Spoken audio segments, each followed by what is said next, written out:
Alright guys, welcome back to another YouTube video. Hopefully you enjoyed that little intro. I try to make it, make something cool. And today we got back there on the menu and you can see me starting already with a single arm pull down. And I have it set up so that the direction of force is in front of me. And I found that this setup gives me such a better stretch and a better squeeze. And it's been so much fun progressing on this variant of the exercise. I get really good bracing and really good range of motion, and the loadability is quite good as well. But you can see here I'm doing almost a full stack. I've got like maybe 3 more weight stacks to go until I max out the machine, and then I'm gonna have to get probably a gym pin. So gym pin, if you want to send me a gym pin, let me know. And here you can see a different angle of the exercise. But it's a really good exercise. If you guys haven't tried it, try it. Every gym has a cable stack, so you can really do this anywhere. And what I really hate is when regular lat pull downs are too short and not tall enough, and I cannot get a full range of motion. I really hate that, so when that happens I usually resort to this exercise, and that fixes the problem. And this might actually be a better variant of a pull down than the traditional lat pull down. So win on all fronts. And then we got a similar setup, but instead of a pull down it's just a cable row, and the same principles apply. So instead of doing it on a regular cable row machine, I'm doing it on a cable stack, and I'm using the bench right here to brace, and this way I get much better bracing because I have a surface in front of me to brace off of and push off of, whereas on a regular row you won't have that. So this exercise is great again.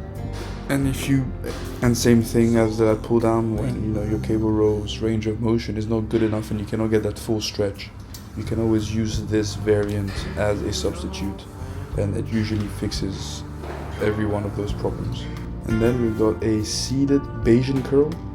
And as you can see, I have the seat set up on a slight incline, and I'm really letting my arm stretch. Well, this is actually not a great angle, I'm realizing now, because there's the pole in the middle.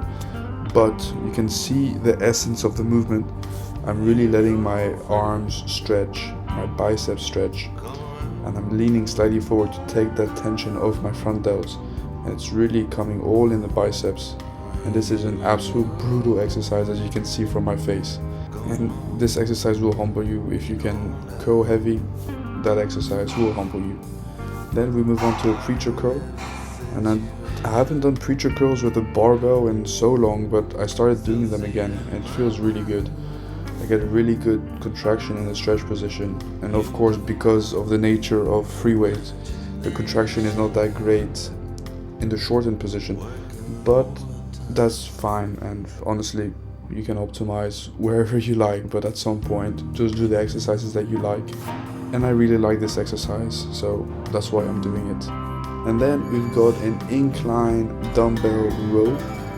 This is another one of my favorite back exercises. I get a really good stretch. I turtle my back, really round my back, and then kind of pull. From this angle you cannot really see, but I have my elbows flared out a little bit. I'm not rowing directly into with elbows alongside my body. I have my elbows flared a bit to target that upper back a little bit. And this is another really good exercise that you can load quite well. And finally, for biceps, I finish off with rope hammer curls. And this is to work the forearms. You can see from this shot some meaty forearms. That's the goal. I think I've put off forearm training for quite a while, and now it's one of my priorities to develop those big forearms. I think it's a really aesthetic muscle group that is overlooked and makes you jacked whatever you're wearing. The pump was great. Honestly, quite happy with the physique at the moment. And I'm on a cut. I don't know if you guys know this, but I'm currently eating like 2,500 calories a day. And I'm cutting because I'm in Paris at the moment, and food here is ridiculously good, and I've been eating like an ogre. So I've cut down my calories again to try to cut some of that weight that I've gained while I'm here. But it doesn't hurt to enjoy yourself once in a while. But the goal is to get shredded for summer. First summer shredded. I've never been shredded for summer. First summer. I've been working out for 4 or 5 years, and for the first 4 years of my lifting career, I was just fucking bulky. Hopefully you enjoyed the little montage at the beginning of the video, but I wanted to have a little segment where I'm just sitting with you talking, and I'm in the park, the birds are chirping, beautiful noises in the background, so I thought it was the perfect moment, just sit down, reflect, and talk about the title of the video, which is The Art of Finding Peace, and more specifically what I've been dealing with on this journey of finding peace and what I've learned so far. And if you follow me on Instagram, you can see that I wake up early, I have my little routine in the morning, and I go to the gym at 6 a.m., just as it opens, and I'm usually the only one in there. And that was my first step of finding peace. I've been waking up early for quite a bit now, and it's brought me a lot of peace, because as soon as I wake up, from the moment I wake up to the moment I finish my workout, it's 2 hours, 3 hours of my day where nobody's calling me, nobody's sending me a message, and it's just me, and it's a time for me. So that's brought me a lot of peace, and in that sense, that was my first step towards finding peace. Another thing that's helped me a lot is my journey with God. And I don't talk about this that much, and I don't really talk about it on Instagram either. Sometimes I'll post like a Bible verse and whatever, but